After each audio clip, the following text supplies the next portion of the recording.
Good evening and welcome to Edgemont High School's annual Financing College presentation. We're super glad that you're here. My name is Emily Coleman and I am one of the members of the high school counseling team. I am joined here tonight by my colleagues, Jamie Brookman, Kevin Flick, and Stephanie Fuentes. And we are also privileged to have two of our administrators with us tonight, Kyle Hosier and Mary Rose Joseph. But the most important part is that we are thrilled that we will be joined tonight by the extremely knowledgeable Michael S.J. Turner. Mr. Turner comes to us as a veteran of the financial aid process, having worked at the New York State Higher Education Services Corporation, also known as HESC, for the past 17 years. And prior to that, Mr. Turner worked at Fordham University in their financial services office. And with the new FAFSA this year, Mr. Turner has been integral in training thousands, including us, if not more, counselors, families, faculty on the new FAFSA, as well as how to access money available to New York State families. And we are extremely honored to have us speak with us tonight. A couple of housekeeping things before I turn the floor over to Mr. Turner. I just want to remind everybody that if there are questions throughout the presentation, the same place that you accessed the link to access this presentation, there's also a place to ask questions. And we will keep that ask a question form open until around 7:45. We're going to monitor that. And then if at the end, if we do end up having time, we will ask any of the questions that haven't been answered yet. But we do ask that if you are going to write in a question, that it remains general so that it can be beneficial to all of our participants. If you have something specific, we can talk about that, you and your counselor, at a later time. So without further ado, I'm going to stop sharing my screen and hand over the mic to Mr. Turner. Thank you. And I'm going to pull up my presentation. Let me just get that going. And does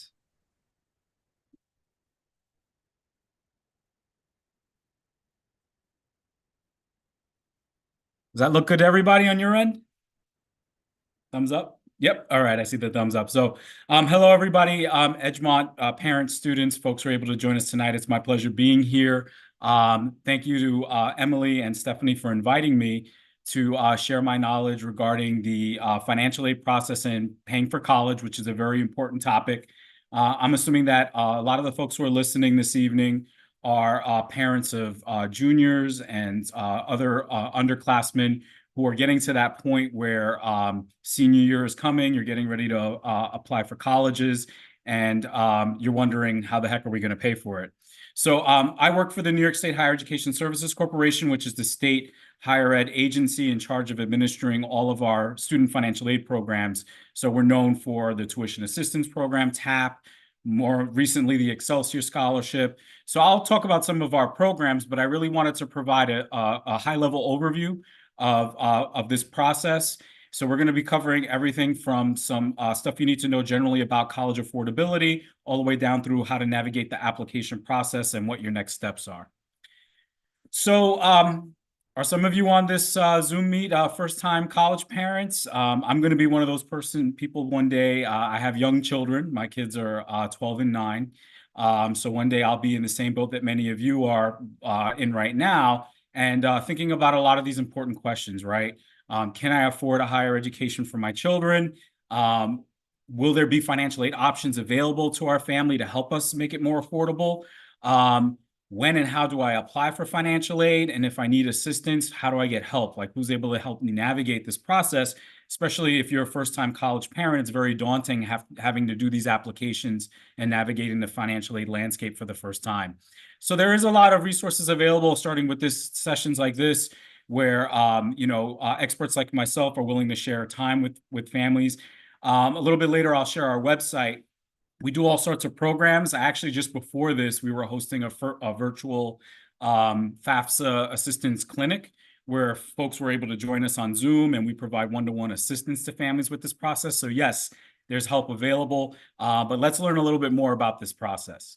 So first, let's talk about the cost of college. So when we talk about the cost of college, there are a lot of things that go into that, right? There's the tuition and fees that most people are familiar with, room and board, if you're thinking about having a student that's going to be going away and living on campus, and then all the other incidental expenses that we sometimes refer to as indirect expenses. So this would be things like books, supplies, transportation expenses, if the student wants to do a study abroad program, costs associated with that special program, and other miscellaneous expenses that may come up along the way as the student is going through their college career. Colleges will usually try to give families a good estimate of this, especially when you're reviewing their websites, you're looking at what they cost. In terms of what the landscape looks like overall, this is just a little bar chart that shows the differences between different sectors of schools. This comes from an annual report we get every year from the folks at the College Board, where they do trends in college finance, college pricing. And you can see the remarkable differences between a 2-year public college to a 4-year in-state public college to your 4-year out-of-state on-campus students and who go to, if you're thinking of schools like Penn State or something like that, that's a public college, but not your state's public college. And then of course, your private schools. And you could see these costs go up as you're going across the board, where of course 2-year community colleges are the most affordable option. But as you go into the 4-year in-state schools, then you go to the 4-year public out-of-state schools, and then of course private schools. Now these are averages. They're outliers all over the place. So, just this year, there were about a month ago articles in the New York Times about Vanderbilt and their cost of attendance now approaching the 6-figure range. So very soon, even this year, it's getting very close to the $100,000 average annual cost to be able to send a student to that college. So you're going to see some outliers across the board. And then even with private colleges, you may have some private independent colleges that are not $60,000 a year that may cost a lot less than those schools. So you're going to have outliers here and there. So unfortunately, costs are not going down, right? And this bar chart here is just to illustrate that over the next 10 years, costs are only expected to go up. Now, we know this. You have a family. We know about inflation. We know how, going to the grocery store costs an arm and a leg every time you go. Seems like everything is just getting more and more expensive, and college is no difference. So I almost sort of envy the high school parents at this part in your children when they're juniors and they're going to be seniors, because you get that middle range where you see that 24, 25 costs. Folks like myself who have younger children, we might be looking at much, much larger costs in the years that my kids are of college age and ready to go. So yeah, it's just not getting any cheaper. So how do families pay for college? Well, you might have guessed it. If you look at this basically shows over the last 4 to 5 academic years that it's mostly parents that are bearing the brunt of the costs through their own income and savings. Although there are scholarships and grants available that help cover the costs.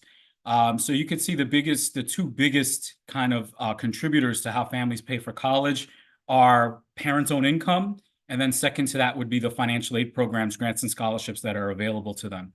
So that's why it's important to know how to navigate the financial aid process, even for some families that might believe we're of a stronger income situation. Maybe you have a very healthy asset portfolio and you're wondering, well, I'm going to be paying 100% out of pocket. That's not the case for most families, depending on the schools you go to, because of the availability of grant and scholarship programs that come from merit-based aid resources. Families are usually getting something to help offset that cost. So you want to learn how to navigate the financial aid application process, because it may, in the end, yield you some cost savings. My favorite thing to always say to parents who are tentative about applying for financial aid is, if you don't fill out any applications, you don't get any money.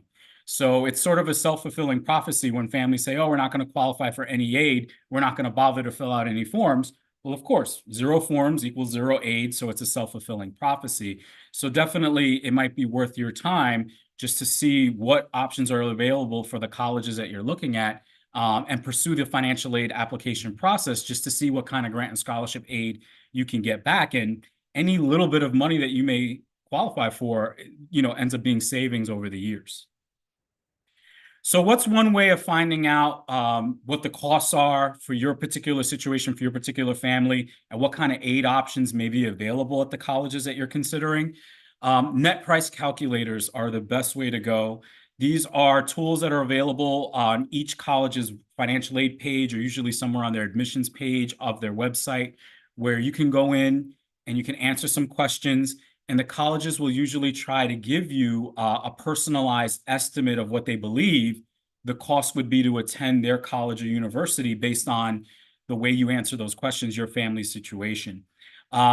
It's the best kind of estimating tool you have, because while you can do some general websites that do some general estimates of your eligibility, this comes directly from the college, and this, includes the college's, secret sauce, so to say, where they are including their methodologies of things that they consider more in terms of your income and assets, and what grant and scholarship availability they have. So this should definitely be in your toolkit if you're looking to do your research, looking for colleges, and you're really concerned about costs and what financial aid options may be available to help offset that cost.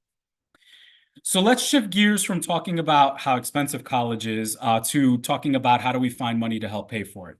And this has to do with applying for financial aid and navigating the application process. Just some basics when we talk about the, nuts and bolts of what financial aid is. We, of course, know that these are programs that are designed to help families pay for the cost of sending their children to college. What you may not know is that there's sort of two camps of financial aid programs. There's one camp that we call need-based aid, and there's another one that we call merit-based aid. Now, most families I find are familiar with need-based aid programs because this is where what I call income sensitivity comes to play, where families are wondering, does my income qualify, or do I have too much saved up in assets? Is that going to end up affecting our ability to get financial aid? All of those are questions that are related to your eligibility for need-based aid programs, because those are the programs where your income and assets are screened as the main qualifying factor of whether or not you're going to get those grants or scholarships. On the other hand, though, there are grant and scholarship programs available via the financial aid application process that your income and assets are not at play. They're not factored in at all. So we call these merit-based programs, where students are able to, get a grant or a scholarship based on their academic ability. So they're looking at grades, standardized test scores, and other criteria, such as students who may play for one of the college sports teams, get recruited, they may get an athletic scholarship. And there's other types of programs that colleges may have where it's simply an academic or merit-based criteria. Even here in New York State, a lot of folks think, oh, in New York State, you have to make a certain amount of money to qualify for New York State grant and scholarship programs. Well, even here in New York State, we have something called the STEM incentive program, which I'll talk a little bit about more later. That's a merit-based scholarship that goes to students who graduate in the top 10% of their high school class. So it's strictly an academic qualifier. And then we have other incentive-based programs for students who want to go into healthcare professions and are willing to live and work in New York State in healthcare professions for a given amount of time to agree to take these scholarships. So we do have these types of programs where income is not the qualifier. So you definitely want to look at not only what the colleges have to offer from those merit-based programs, but what the state may have to offer if you're looking at schools here in New York State.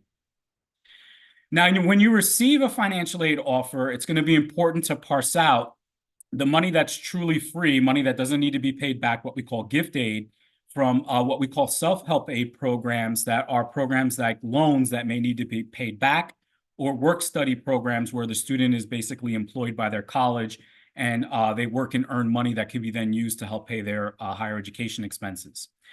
Gift aid is what most folks are usually looking for, right? You want the free money that you don't have to pay back, that makes college more affordable for you and the student. So those are grants and scholarships typically. Even though it may be labeled a gift aid program, a grant, or a scholarship, you always want to know the details, right? Is this a need-based grant or scholarship? Is it merit-based? If it is need-based, it may be sensitive to your income, meaning that what you qualify for, let's say freshman year, because your income is at one level, you may have a reduced financial aid offer in future years if your income goes up. So if you have a spike in income, that may lower your gift aid eligibility if it's all based on need. For merit-based programs, there may be strings attached, right? Like you're getting a really great merit-based scholarship to go to the college. It pays for maybe half of the tuition. But in order to retain that scholarship, the student is expected to maybe study in a certain major or maintain a certain grade point average. So you do want to make sure that you know all of the details of those gift aid programs so you know how to maintain them, if you know that they're renewable, and you make sure that you can continue to receive them every year. With self-help aid programs, those are typically the last things that colleges will include in a financial aid offer to a student. And it usually helps kind of fill out where the other costs lie, where the gift aid doesn't cover. So, let's say there's a really good gift aid offer from a college where they're covering 75% of the total costs to go to the college. Well, the remaining 25% cost may be filled in that financial aid offer with a work-study grant and student loans that just offer a financing option for the family. So they would say, look, if you don't have the cash to pay out of pocket, your son or daughter is eligible to borrow X amount in federal student loans. That would be one option. Parents can borrow from the federal student loan program from something we call the PLUS loan program. And if they're interested in, students can have employment with their college through the federal work-study program to work and earn money to help pay their incidental expenses, right? The books, supplies, transportation, and other daily expenses they may have. So in terms of sources of financial aid, I kind of mentioned this a little bit already. When we're looking to apply for financial aid, you want to make sure you cover all your bases. So initially, everybody's starting with the federal aid programs through FAFSA, and that's money that comes from the federal government administered by the U.S. Department of Ed. New York State financial aid, if the student is really serious about going to college in New York, whether it's public or private, there are a number of programs that we offer at Higher Education Services Corporation. So you'd want to know how to navigate our application process. Institutional aid, the money that comes directly from the college or university that you're applying to. So that money can vary from school to school, and it may have its own application process separate from the FAFSA and New York State applications. And then there is a multitude of private scholarships that are out there that come from privately funded programs by different corporations, different charities, wealthy benefactors, not-for-profit organizations that may each have their own application process and deadlines. So unfortunately, this is, it's not an easy landscape to navigate because most families are not just doing one financial aid form and they're done. You may be filling out several applications if you're really trying to maximize your chances of getting as much aid as possible. Usually the starting point for most families is the FAFSA, which stands for the Free Application for Federal Student Aid. And if you are a parent of a rising senior, they're going to be a senior next year, class of 2025, then you would be looking at filling out the 2025-2026 version of FAFSA, which is going to be the versions of FAFSA. The years are based on the year that the student's going to be entering into college. So if I have a graduating senior class of 2025, they'll be entering into college as a first-time freshman in the 2025-2026 year. So that's the aid year, so to speak, that you want to be looking for to apply for all of the financial aid programs. That aid year will open up for new applications this coming October 1st, 2024. Now, it was different this year. There was a whole revamp to FAFSA, and FAFSA was late. It actually opened up in December for this year's graduating class of 2024. Federal Student Aid expects to be back on track next year with the fall FAFSA. So as far as I know, as far as they're telling folks, they expect to resume what used to be the opening date of FAFSA, which was October 1st. And not continue with this delayed release that we had. So we just kind of had a one-year blip where FAFSA opened up late. So luckily for the parents who are on this call, if you have a rising senior or you're a parent of an underclassman who will maybe have a few years out to do this, you'll have a much more hopefully streamlined process, because I'm sure you've seen the news stories. I'm sure you've seen a lot of the feedback probably from other parents that that have seniors who are class of 2024 this year. It has not been easy dealing with this FAFSA application process. There have been a lot of glitches. There have been a lot of false starts where folks thought they filled their application and only to find out that it wasn't completely filled out and they had to start all over again in some instances. There are even some students who filed and have not even had their applications processed yet due to various processing issues. It's been a mess. But hopefully, things are trending now in the right direction, and they are starting to catch up, and they are starting to, squish the bugs in the system.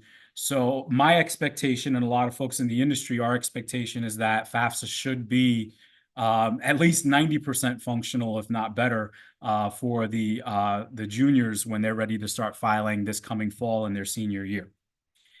You will be using your most recently filed tax information, federal tax return, to file this application, which is going to be tax year 2023, which was a tax return that most of us just had to file this past April. So if you have an extension, FAFSA opens up in fall. So typically extensions run through the fall. So you'll eventually be filing your 2023 tax return, hopefully in time to file the FAFSA application in and around when it opens on October 1st. The place to find the FAFSA and more information about federal student aid programs is studentaid.gov. So why file the FAFSA? Well, there are grant programs that are available to families by way of filing the application. Federal grant programs are really targeted toward lower income families. So things like the federal Pell Grant, which is a grant that's $7,395 a year for well-qualified applicants, well-qualified meaning really low-income families.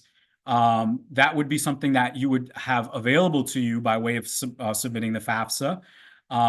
There are additional federal funds like the Supplemental Educational Opportunity Grant, SEOG, that are administered at the college level that can be offered to, again, well-qualified low-income families that are applying through the FAFSA application. But even if your income is not qualified for things like the Pell Grant or SEOG, filling out the FAFSA also opens the gateway to receiving those self-help aid programs I mentioned earlier. Things like the federal work-study program, where your student can work for their college and earn money that they can use to pay their day-to-day college expenses. Or if you just wanted to use them as a financing vehicle, the FAFSA is the introductory application to be able to access the federal student loan programs. So you have the Direct Stafford Loan Program, where students can borrow both subsidized and unsubsidized Stafford loans. Unsubsidized Stafford loans are a great financing vehicle for college because they're interest-free student loans while the student is in college. So if your son or daughter is going to be in college for the next 7-8 years, we're talking undergrad, grad school, maybe going on to professional degree or PhD programs, as long as they maintain their status as a half-time or better student, the federal government will continue to provide a subsidy on the interest rate on whatever Stafford loan, whatever subsidized Stafford loan debt that they've borrowed over the years. I know some families, just for cash flow purposes, even though they may have the cash available, will have their student utilize the subsidized Stafford loan, knowing that there's no interest accruing. So you could kind of defer the payment obligation, or even use it as a vehicle of building the student's credit. So because it is something that appears on their credit history, you borrow it, you just pay it back little by little, you can prepay it with no penalty, and it helps build credit. So there's different reasons why families may access that or want to use that for cash flow purposes, or just having a financing vehicle to pay college. If you're interested in taking out loans, though, you do have to have the FAFSA completed. The unsubsidized loan is available to undergraduate students as well, but the benefit is not as great as a subsidized loan, because with unsubsidized loans, the interest does accrue while the student's pursuing their higher education. So unless you're paying that interest down throughout the months and years that your child is in college, they will capitalize any unpaid interest at the time when the student enters into repayment on the unsubsidized loan. So they can end up owing interest on principal. So you do want to be careful with unsubsidized loans. A common question I get is from parents as well, who qualifies for a subsidized versus an unsubsidized loan? It has to do with something called financial need, which we'll cover in a second. So if you have any unmet financial need, students can receive an unsubsidized Stafford loan, a subsidized Stafford loan, to help cover their unmet need. If need is fully met by a college, which is rare, but if it is met by a college, then the student would be offered primarily unsubsidized Stafford loans. Now, Direct Plus loans, again, are a financing vehicle, loans that could be borrowed, but not by students. This time it's borrowed by parents. So PLUS stands for Parent Loans for Undergraduate Students. So mom or dad is the borrower, and moms and dads are expected to pass a very soft credit screening. And then the federal government will let you borrow whatever you need up to the cost of attendance of a college. So if a college is giving you zero financial aid and you have to pay the whole thing out of pocket, let's say it's $50,000 a year, if you would like, and if your credit is okay, the federal government will let you borrow $50,000 a year in plus loans to be able to fully finance the student's college. Again, interest accrues on this, so you could defer payments until after your child graduates, but if you do that, unpaid interest will be capitalized onto the principal balance, and you end up paying interest and principal together, so interest on interest. And the interest rate is around 8%, 8.05% on the plus loan. It's around 5% on the subsidized loan at the point when interest kicks in, and 7% on the unsubsidized loan. So, you know, the percentages maybe are comparative or even competitive with what you might find if you're thinking about financing college costs using a private student loan, something that you might get from a major consumer lender. I definitely never recommend paying for college on a credit card. So definitely don't do that unless you really have some really great point options or something like that. But even then, you'll never have a credit card interest rate as low as those student loan options. One key thing to know as you approach filing the FAFSA is this issue with what we call parent contributors. So FAFSA now uses the terminology contributor for the folks who are filing a FAFSA form.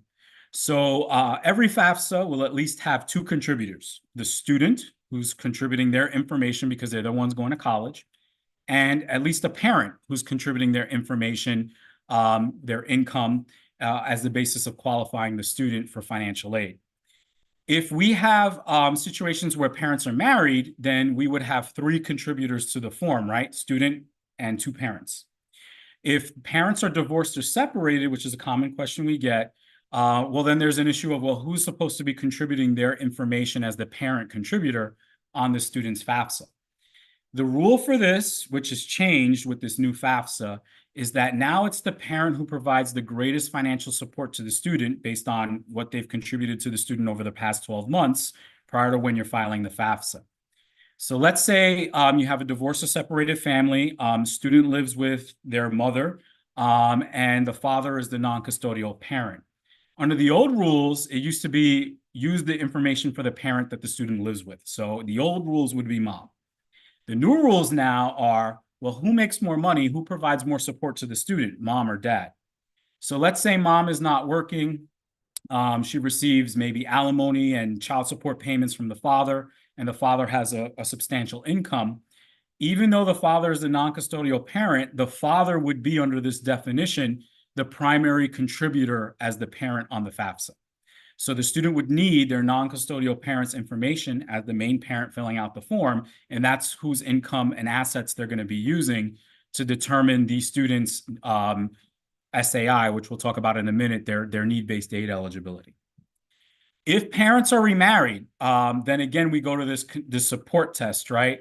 So if parents are remarried, and let's say, you know, dad is the non-custodial parent, maybe he doesn't make that much money. Mom is the custodial parent, that's who the student lives with. And then mom meets a really nice person who happens to make a lot of money, and they do something so foolish as getting married to each other right before they file FAFSA, right before their kid wants to go to college. Then yes, you would be including that step parent, because now this is the greater financial contributor household. So that would be the mom and the stepdad in this example. So I always just joke with my families who are divorced or separated, it just might be better to keep it that way, at least until after the kids, you know, don't get remarried. So at least after the kids finish college, you know, if you don't want to have to get into this dirty business of who makes more money than who, mom, stepdad, dad, stepmom, and having to put step parent info and income on the student's financial aid forms. There's also a lot of questions and concerns about assets and how they impact eligibility for federal student aid and need-based aid eligibility. So FAFSA does look at both student and parent assets. Parent assets have less of an impact than student-owned assets, and there's three categories of assets that they're typically asking about on these forms. So we have their cash and your regular account balances, which would include things like your cash out of pocket, savings checking account balances. If you receive child support, that's a new change. Child support used to be a separate income line item. Now it's included as a parent asset. If you have a situation where you have custodial accounts for the student, if the student is considered the owner of those accounts, let's say they have a custodial, a savings account for them, these we call UGMA, UTMA types of accounts. If the parent is the custodian, student is the owner of that account, then it's the student's asset, not the parent. So that's an important question we get a lot. And why is there a distinction? Well, it's because the formula that determines the student's need-based aid eligibility is much more aggressive about assets that are held by the student as opposed to assets that are held by parents. So with parents, there are a lot of things that go into determining your ability to pay for college, what we call the student aid index. So there's some, asset and income protection allowances, things like that. For students, it's basically 20%. So let's say they have an account that's a custodial account. Let's say there's $100 in there. They file FAFSA. It's their account. They report, I have a $100 savings account. They'll at least have an impact of $20. 20% of that account can be used to pay for college. So rule of thumb with assets is it's always better for parents to be the owners of the majority of the assets and to really minimize what assets are held by the student. The only exclusion that that does help families are if the assets are all in 529s. So that's our second category of assets, are your investments. So if you have 529 plans, whether they're traditional, I have them for my kids. Traditional ownership is usually the parent is the owner, student is the beneficiary of that account. That's considered the parent's asset. There are some custodial type of arrangements where the student can be both the owner and beneficiary of a 529. It doesn't matter how the account is set up. It's going to always be lumped in as a parent asset and subject to that lesser calculation. Also, when we talk about investments, it does include properties. So if you own multiple properties, there's an exclusion on you having to report the value of your primary residence, so your family home. That's off limits. They're not going to expect you to contribute to college based on the value of your family residence. But if you own more than one property, a vacation property, investment property, then you do have to value those properties as part of your investments.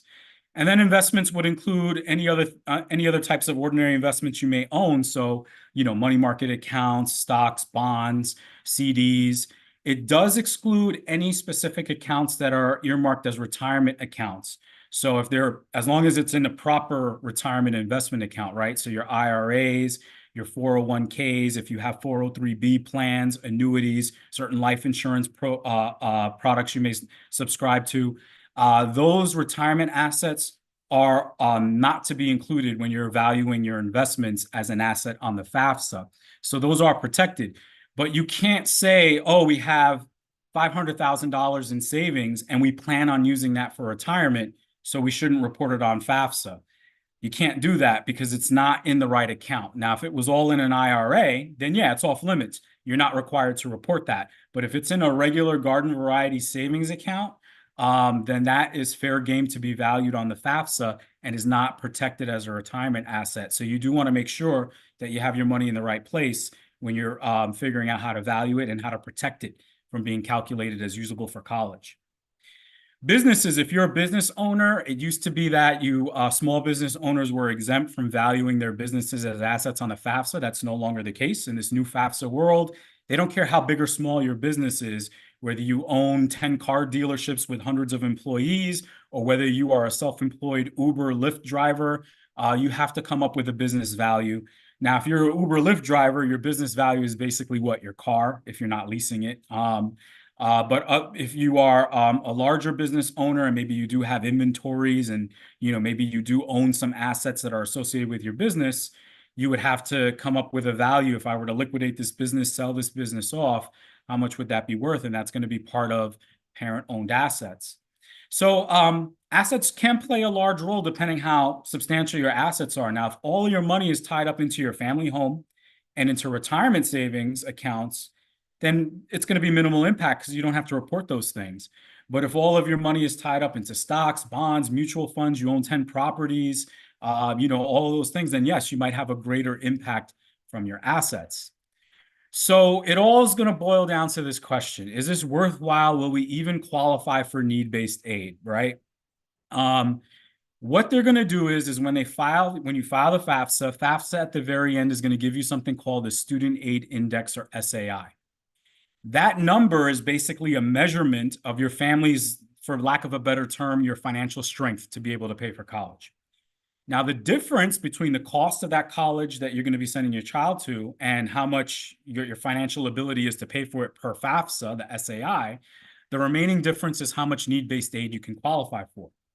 Just keep in mind, though, that colleges are getting more expensive. And if you're shopping for private schools, again, I'll use Vanderbilt as an example, approaching $100,000 a year in annual cost.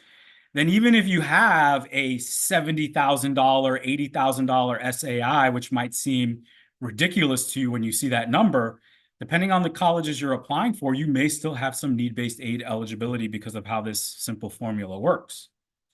Now, just to illustrate how the Student Aid Index works as it relates to income, because a lot of families always ask, well, if I make this much money, will I qualify for any need-based aid? So there are plenty of resources out there that kind of help illustrate this. Now, this is just a simple chart based on AGI. It says if you make, this much AGI, you could see we could have charts that go from 0 all the way over to $200,000. But I just kind of took a middle section.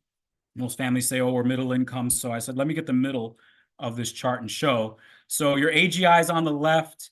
If you have one dependent, so let's say you're a family of 3, mom, dad, student, or if you're a family of 5, where you have 3 kids. So you can see those differences with the dependents. And what this chart is basically showing is if, just based on income, you make, let's say 125, you have 1 kid, you might expect an SAI of $24,000. Again, seems very high. Now, they're not saying that you can pay $24,000 a year to send your child to college.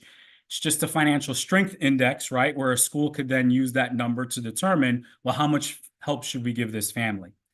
Now, the different colors of this chart illustrate need-based aid eligibility based on sector of school. So if you're seeing the green section, depending on your AGI, number of kids that you have, those would be families who, even though they still have higher SAIs, could still potentially get need-based aid at public institutions. If you're seeing yellow, that could be, families who are more in that middle range who might still be eligible for need-based aid at 4-year public colleges or private 4-year colleges that have a higher cost of attendance. And then your orange, you could see, even though these families have $185,000 a year in earnings, high SAIs in the 40s or 30s, they still qualify for need-based aid at many of those more higher cost private colleges or elite private colleges that have costs of attendances that exceed $50,000, $60,000, $70,000 a year.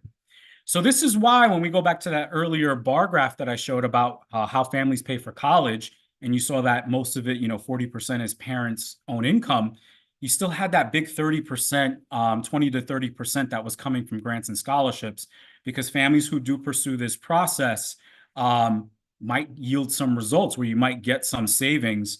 So again, my mantra, if you don't fill out any forms, you get nothing.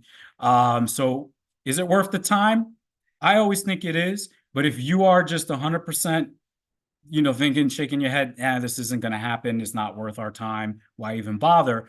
They do have an estimator. If you go to the FAFSA website or you Google Federal Student Aid Estimator, just punch in your numbers. And then that'll really help give you a guideline. And once you have a preliminary SAI, start asking your kid what colleges they want to go to. And if they say Vanderbilt and your SAI is less than $100,000, then you are qualified for need-based aid. Now, what about what you can get from New York State? So we spoke about FAFSA, filling out the FAFSA form. We could talk a lot more. I could go for an hour or 2 hours just talking about FAFSA, but we got to get to the other programs that are out there. If I'm a New York family, I'm a New York parent, I am a New York parent, I'm definitely going to be telling my kids that they should really consider staying in New York State. You want to go away, I live in New York City. Buffalo is really away, so you can go to Buffalo. Why go to California? So I know the weather's different, but I get some extra money if you stay in state. So maybe maybe you're having this conversation with your student right now. Staying in New York State means that your family has the potential to receive additional support, not only that money you're getting from the college or from the federal government via FAFSA, but money that you can qualify from the New York State government. We offer tuition assistance programs. Our TAP grant has been around since the 70s. It's been over 50 years since we've been offering TAP. TAP now, the income eligibility is up to $125,000 a year. Students are getting anywhere from $5,665 in the maximum grant to a minimum grant of $1,000. So if you make $120,000 a year, you're qualified for TAP, and you would get at least $1,000 from TAP. Now, some people might be like, well, that's not a lot compared to what colleges cost. But if I gave you $1,000 right now just for attending this session, I'm sure some of you would not be so as prideful to take that money. You would take that money. So fill out a TAP application if your child wants to go to college in New York State. Now, it doesn't matter if it's public or private. If they want to go to NYU or Syracuse, you can get TAP for those schools, the same as you can for a UAlbany or Stony Brook or any of the SUNY schools. The Excelsior Scholarship, I'll talk a little bit more about the Excelsior Scholarship in a moment. That program actually promises full tuition coverage for families who have adjusted gross incomes equal to or less than $125,000 a year. The Enhanced Tuition Award guarantees $6,000 in state support at certain private schools for families who have adjusted gross incomes of $125,000 or less. And as I mentioned earlier, we have a number of different incentive and scholarship programs that are based on merit, such as our STEM incentive, which provides free in-state tuition to SUNY and CUNY schools for students who finish in the top 10% ranking of their senior class, as long as they're interested in pursuing careers in STEM. We have a list of eligible careers and majors on our website. Again, the incentive is that I promise to take this free money, and then when I graduate college, I'm going to live and work in New York in this STEM field that I'm interested in studying about in college. We have other ones. Our healthcare worker incentive is a new one that the governor just announced. That one provides a full ride scholarship to SUNY, or the equivalent dollar amount that you could use at a private school if you want to be a healthcare worker in New York State, working in nursing and radiology, different sorts of healthcare careers that we're in critical need for, not based on family income, simply based on an incentive to say, hey, you want to be a nurse in New York State, take this scholarship. And if you want to live and work in New York State for a certain amount of time after you graduate, you could basically have gone to college for free. All of our New York State aid programs are on hesc.ny.gov, which is our homepage. The Excelsior Scholarship, a lot of families, coming out of the school district hear about this program. You want to send your child to a SUNY school or a city university in New York City. If you have a federal adjusted gross income of $125,000 or less, again, based on 2023, the student would be eligible to receive full tuition coverage. The scholarship is $5,500 a year, and then there's a tuition waiver credit that basically wipes out the rest of the tuition. Now, we're talking tuition. We're not talking fees or housing. That's still cost that you might have to cover, but at least that, $10,000 in tuition would be covered via the Excelsior Scholarship. We don't look at assets. So as long as you meet the AGI number, it doesn't matter how much assets you have, how much you have saved up in your bank account. This is the only qualifier, is what was your federal AGI on that 2023 tax return. And if you hit the mark and your child wants to go to a SUNY school, they're pretty much qualified. As long as you maintain that throughout the years, that 125 AGI, while they're at their SUNY or CUNY college, they will continue to receive that scholarship. Now, there are in-school requirements. There are academic requirements. They have to earn 30 credits per year. And there's post-award requirements to live and work in New York State for the same amount of time that they got the scholarship for once they're done with their higher education. So you can read all the details about it on our hesc.ny.gov page. Applications for this scholarship open up every spring. So for seniors who are class of 2024, they would be able to start applying for Excelsior. It's going to open up in a couple of weeks at the end of this month. If you're a junior, then it would be in spring of 2025 that you would be looking to apply for that. When you're applying for New York State aid, look for the link on FAFSA. So this year they've removed the link because it was part of all the FAFSA glitches where they didn't host the link. But we've always, every year, have had a connection with FAFSA, where as soon as you fill out the FAFSA form, you get this confirmation page that says, congratulations, you're done. Here are your next steps. And one of those next steps is a link that allows you to apply for New York State aid. Again, we expect that this functionality will be available on the upcoming 25-26 FAFSA. So hopefully families can look for that, and that would be an easy way to sort of piggyback from filing the FAFSA to starting to file for New York State student aid programs like TAP and the Excelsior Scholarship. You got to get in this base New York State student aid application. So we just want to make sure that everybody files that. What's next? So we have our federal aid. You did your FAFSA. You filled out your New York State aid applications. Maybe you're looking to get TAP, Excelsior, or you're looking at one of our special scholarship programs. What about your college? What can they give you? So you definitely want to make sure that you're looking at your college's available programs to see what kind of institutional aid they have for you, right? You should ask the college, do you offer institutional aid? Most do. So if they do, all right, what are the criteria that you're looking at for your best grants and scholarships? Is it all merit-based? Are you looking at certain standardized test scores, certain averages coming out of high school, other sorts of extracurricular activities, stuff that might make a student stand out when they're applying to the college?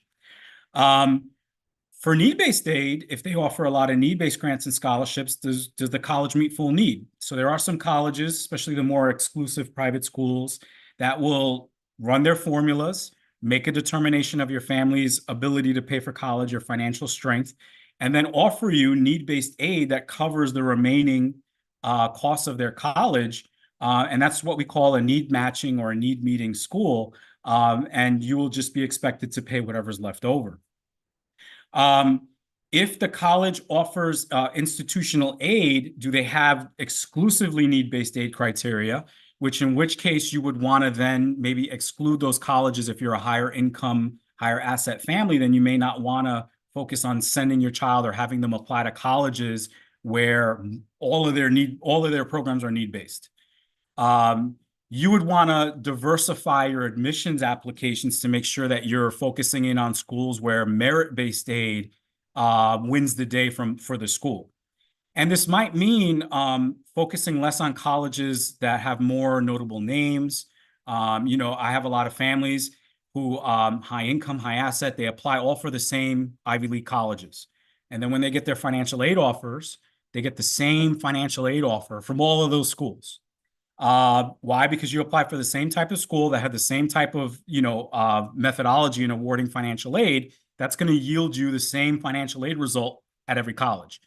If you diversify, maybe look at some of the smaller liberal arts colleges that have the programs your son or daughter is interested in, maybe colleges that are looking to recruit a class and are more aggressive with their financial aid by way of offering merit-based aid. You might find, a college that's a smaller liberal arts school, recognizable name, good programs, that's willing to give your kid a substantial discount to go there by way of a really good 50%, maybe tuition-based scholarship, something like that would be really attractive for the family because you would save more money. For some families, maybe you want to start with a state school as your baseline. So you might say, okay, I know at minimum we could afford to pay whatever the out-of-pocket cost is to go to a state school. Let's say that's $28,000, $29,000, $30,000 a year. You want to then diversify your application. You don't want to then apply to all state schools because then you're going to get the same result. You're going to have to pay for each and every school. So if your application pool is all Albany, Binghamton, Stony Brook, whatever, then you're going to get the same offer from all of those state schools. Mix in some private schools. See if you can find one of those schools that are going to beat the state school on price. They're private schools here in New York State. They know that families are focused in on applying to the SUNY schools. They know that the Excelsior Scholarship for some families makes SUNY really competitive. So they try to make their financial aid offers competitive to those families by offering you maybe an equivalent price. Based on the grants and scholarships that our school is going to offer you, it would cost you the same to go to our smaller liberal arts college than to send your child to that really big, humongous U Albany. And maybe your child will get a more personalized education, smaller class sizes, and all the benefits that come with going to a smaller liberal arts college than going to a major state university. So, there's different things for you to consider. So it's all about diversifying the admissions applications pool, really looking and doing your research at these different colleges and kind of reaching out there and saying, maybe there's some of these schools we haven't really looked at that we should just throw an admissions application out to, see what it comes back, get accepted what the financial aid offer is. Maybe we really fall in love with the school, but for parents, maybe more importantly, you fall in love with how much it's going to cost you because it's the best financial option for you. When you're looking at what colleges offer for institutional aid, be mindful of their application requirements. A lot of the private colleges that are the more, upper tier, your Ivy League colleges, your really exclusive private colleges, they subscribe to a private financial aid application through the College Board that's called the CSS Profile. CSS Profile is basically like a really longer, more difficult, more comprehensive FAFSA. So if you were annoyed by filling out FAFSA with their very basic questions about your, assets, FAFSA, they transfer your taxes automatically through something called the IRS Data Exchange. You're not even really answering tax-related questions. When you do the CSS Profile, you need to make sure you have a nice, hot, big cup of coffee because it's a really detailed application. Basically, every stone that FAFSA leaves unturned, they turn it over. So everything down to your primary residence. Remember, FAFSA said, "Oh, you own a home, family home. Don't tell us about it." Profile does want to know about your home. They want to know when you purchased it, how's it, the equity, what's it currently worth. They want to know your retirement accounts. Some schools will even ask about non-custodial parent info and income. So it's a really, really invasive application.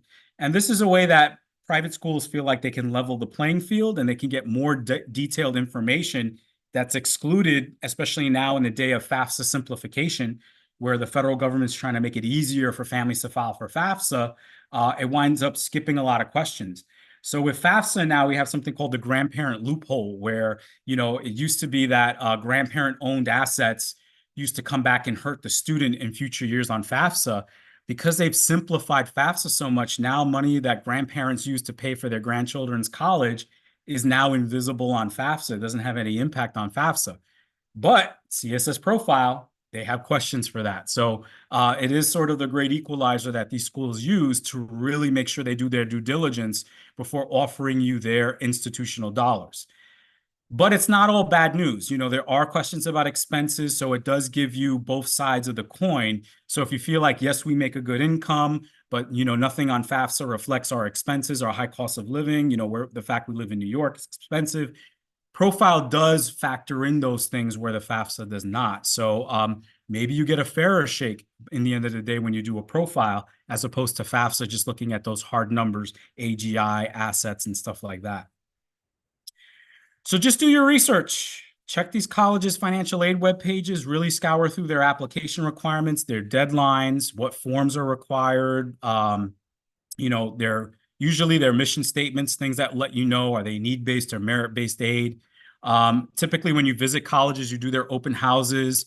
They have a financial aid table there. They have financial aid folks. They might do a financial aid presentation.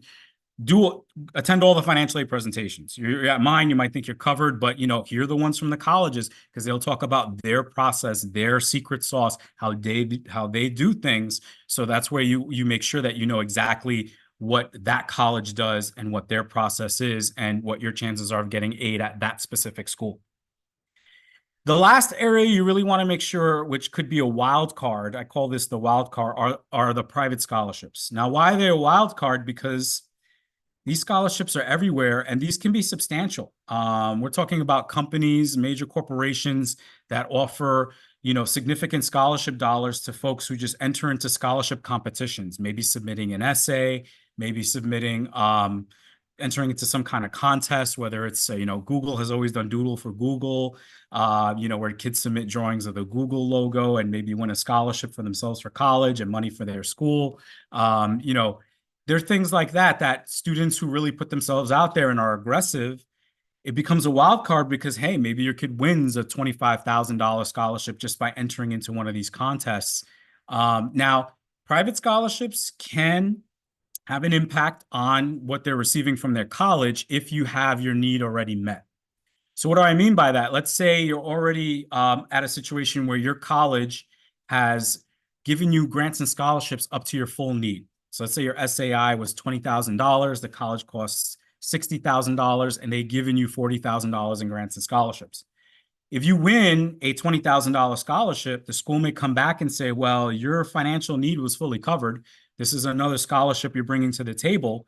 We're not going to replace your unmet need with that. We're going to replace what we've been giving you with that scholarship. So they may reduce their institutional aid offer. You need to know what the policies are of the college regarding the adjustment of aid due to the receipt of outside scholarships. I don't use it as an excuse to skip the pursuit of these scholarships, though. I see a lot of people do this. They're like, oh, well, what's the point of applying for private scholarships if the colleges are just going to cut their aid offers anyway? Well, you don't know that. First of all, you don't know if they're going to fully aid you or not, because if they don't, a lot of colleges do what's called gapping. So in that same example, college costs $60,000. They expect you to cover $20,000. Maybe they don't give you $40,000 in help. Maybe they only give you 20, meaning that not only have to cover the 20 that you were expected to cover, you have to cover a 20 of unmet need where they didn't give you anything. Well, then a scholarship like this could then help cover the unmet need, and the college wouldn't reduce their offer because they didn't give you enough money to begin with. So do not let that sort of anxiety, oh, it's not going to be worth it, preclude you from pursuing these programs. Again, these could really be a wild card, especially if you think your family's going to need a lot of support moving forward. So some last things to wrap up before as we end the session. You want to make sure you apply early. So the applications we expect again should open in October. They're telling us that everything should resume the normal timeline. So get it done in October. It's always good just to get it off the checklist of everything that you have to do for college applications, essays, admissions forms. You could really knock out FAFSA, TAP, stuff like that pretty early.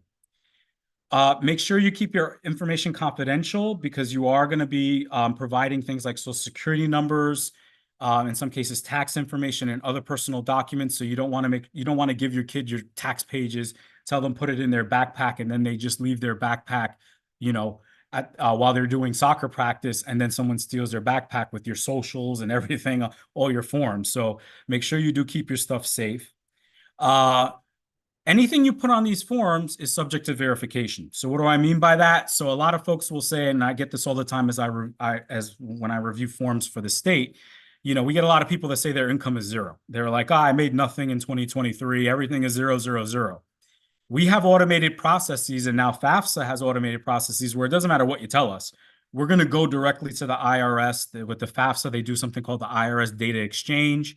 In New York State, we check with Tax and Finance. We get your numbers. So you could put zeros on all your forms, but we're going to get what you actually made, whether you volunteer it to us or not, through these verification process. And if a school, if you're filling out a profile, feels like you're not being upfront with them, they can ask you for all sorts of documentation. Some families feel uncomfortable with the level of documentation they're being asked for, but keep in mind, you're asking the college for their money. So you need to follow their requirements if you want them to give you their money. So if you refuse to play ball, they'll just refuse to provide aid to your child, and they'll just send you the full bill. Keep in mind, there may be additional applications. I mentioned things like the Excelsior has a separate application from the TAP app. We have different scholarship applications on the state website. So there may be additional little one-off forms you have to do. Everything does have deadlines. Excelsior has a deadline. Students who are applying for Excelsior at the end of this month will have until the end of August. If they're late, they can't apply for it. They have to wait until the next application opens. Make sure that you keep copies of things like your passwords. Everything now is very password heavy, login heavy. I use password software that it helps that stuff like 1Pass, to really help you not forget your passwords. But, you really do need to be meticulous when you're filling out these forms because mistakes can be costly. And a lot of folks have learned that with this new FAFSA, that, if you mess up one part, it could really screw up the entire application in terms of having to go back and revise things. Some people have had to start the applications from the beginning due to just some simple errors they made.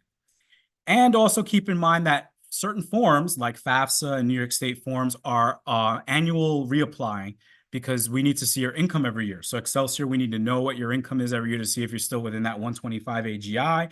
So it does require you to refile the FAFSA every year, resubmit your income information so your need-based aid programs can be redetermined. So just the important dates again, October 1st, FAFSA, TAP. Profile, the dates and deadlines will vary. Those are going to be with your colleges, private scholarships. Those will vary as well. And I had mentioned the Excelsior Scholarship that opens up every spring. So if you're a rising senior, it's going to be spring of 25. I mentioned in the beginning, for help, we do virtual events. We do these sessions virtually. We do, a recurring series of sessions. We do recurring series of assistance workshops during the application season. There's helplines with the federal government through studentaid.gov. And for our help as well, you can set an appointment with us on our website. So there's different ways of getting help. All right, so with that, I'm going to hand it over to Emily, who's going to be our MC for Q&A. And Yes, here I am. all right. I came back. It's interesting. A lot of the questions that we got were already answered in your presentation, which was incredibly thorough and talked about all of the different kinds of aid. And I think that, it's really important, and we try to share this with our families as well, that kind of what you said about, it's, you can never get money unless you ask for it. So filling out the forms is really important. I think, we're at our time of 1 hour. So I think right now what we're going to do is anyone who has any additional questions can reach out to their counselor, who can connect you either to Michael or give suggestions on the next steps for getting those questions answered. But that was fantastic. Thank you so much for spending an hour explaining all of the things about financial aid and financing college to us. And without further, I think we're good for tonight. All right. Thank Sound you good? so much, Michael. Thank you, everyone. Have a good night. Awesome. Thank you so much for joining us, everybody. Thank you.